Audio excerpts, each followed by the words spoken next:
membantah kerjasama, baik mula saya bantah kerjasama dengan Tun Dr. Mahathir. Saya menyokong pada awal bila saya tengok Dato' Najib pun dah menyokong, saya pun terima lah. Kan, kalau Dato' Najib pun boleh terima Tan Sri Muhyiddin, takkan saya tak boleh terima. Tetapi persoalan dia, setelah Dato' Najib memberikan sokongan kepada Tan Sri Muhyiddin, kita tengok Tan Sri Muhyiddin telah mengkhianati Dato' Najib dengan memenjarakan beliau dengan hukuman 12 tahun penjara dan 210 juta denda. Mana datang munasabahnya 210 juta denda? Dato' Najib terima daripada kerajaan Saudi, begitu juga daripada kerabat diraja Prince Turki. Jumlah yang diterima 681 juta US dollar. Ketika tu ringgit Malaysia ialah lebih kurang 3.05 ringgit berbanding dengan 1 US dollar. Tapi itu berlaku sebelum pilihan raya 2013. Lepas pilihan raya 2013, dia pulangkan balik. Itu sebab terima tu 681 juta US dollar. Tapi yang dia pulangkan balik 620 juta US dollar. Ketika itu harga US dollar dah mahal. Jadi jumlah yang dia pulangkan tu, untuk maklumat tuan-tuan, ketika terima 2.071 bilion. 2.076 bilion. Bila dia pulangkan, bila dia pulangkan 2.046. Beza dia cuma lebih kurang 31 juta ringgit Malaysia saja. Okey. Kalaulah beza yang dipulangkan yang luar tu pun, yang because of bank charges dan sebagainya, hanya 31 juta ringgit, macam mana dia kena penjara sampai 12 tahun penjara? Lepas tu denda pun sampai 210 juta ringgit. Ini jelas nyata tidak adil. Apatah lagi tuan-tuan nak kena faham. Ni semua mengikuti ni.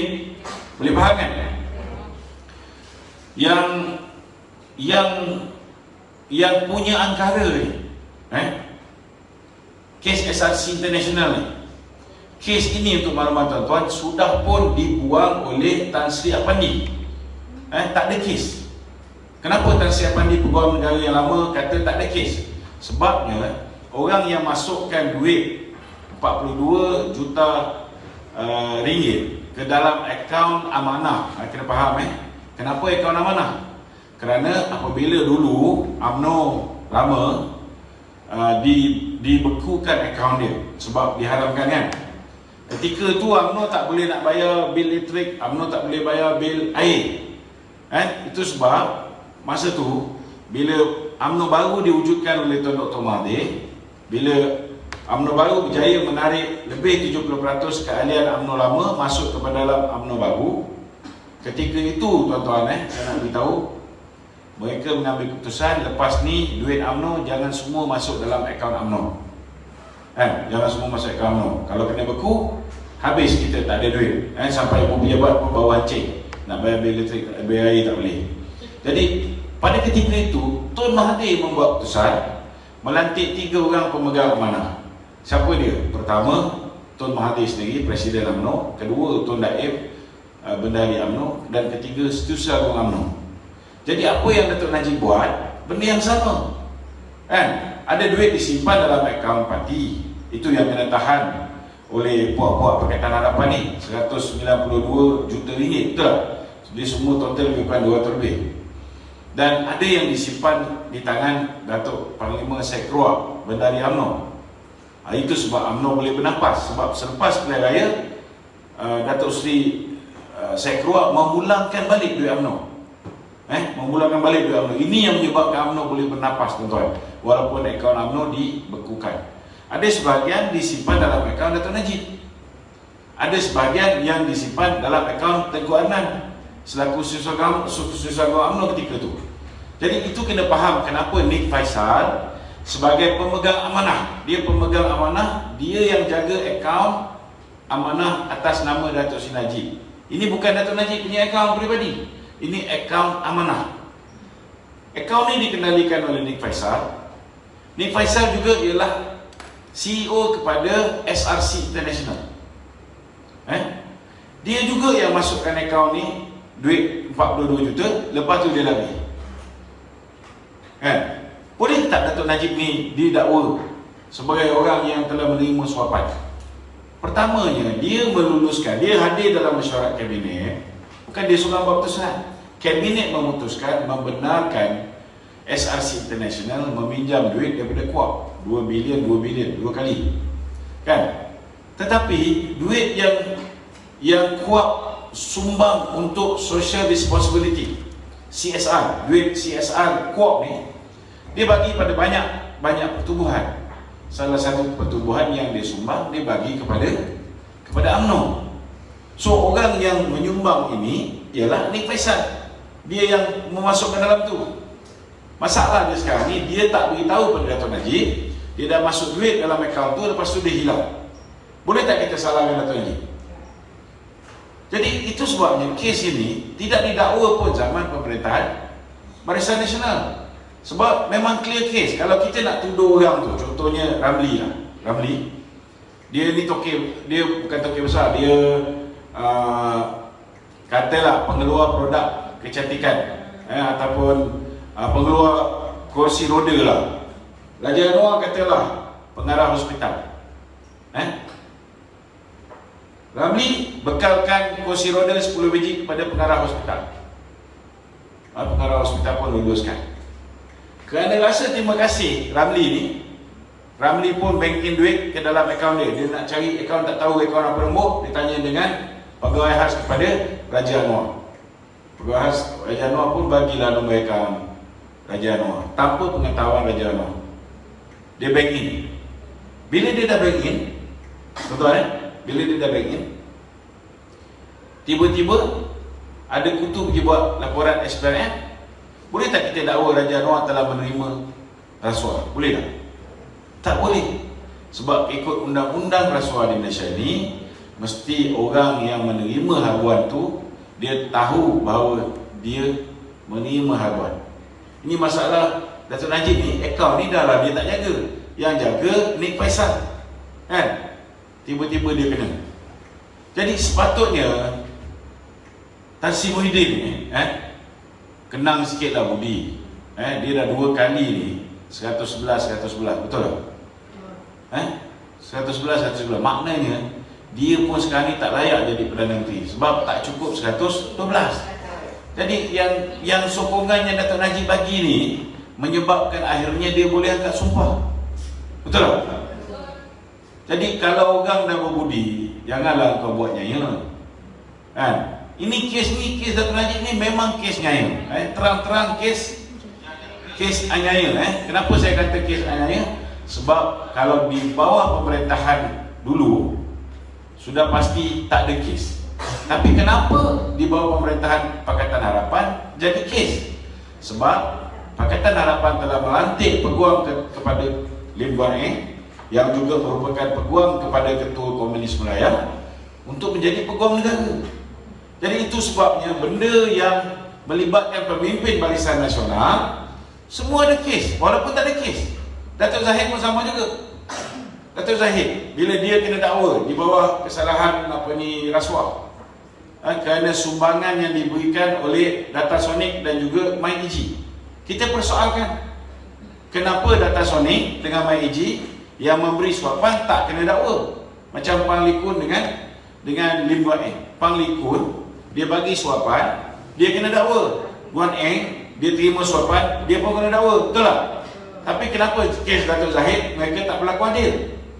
Jadi kes-kes yang melibatkan pemimpin UMNO ni memang jelas kes yang berniat jahat dan kes yang bersifat pendakwaan terpilih.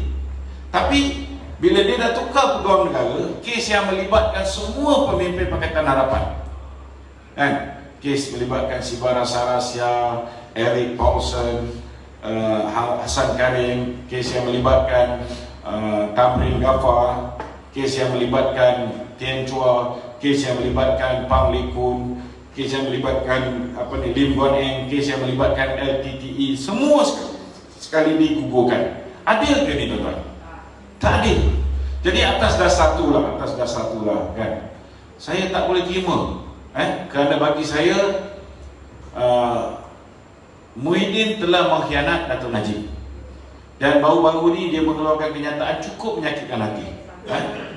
Dia cerita pasal dia takkan bertolak ansur dengan kebatilan, dengan integriti, dia tak boleh terima orang tak ada integriti. So bagi saya lah kan, macam mana kita nak hidup dengan orang yang hipokrit macam Muhyiddin ni? Yang kedua, lepas tu pula dia keluar kenyataan. Dia kata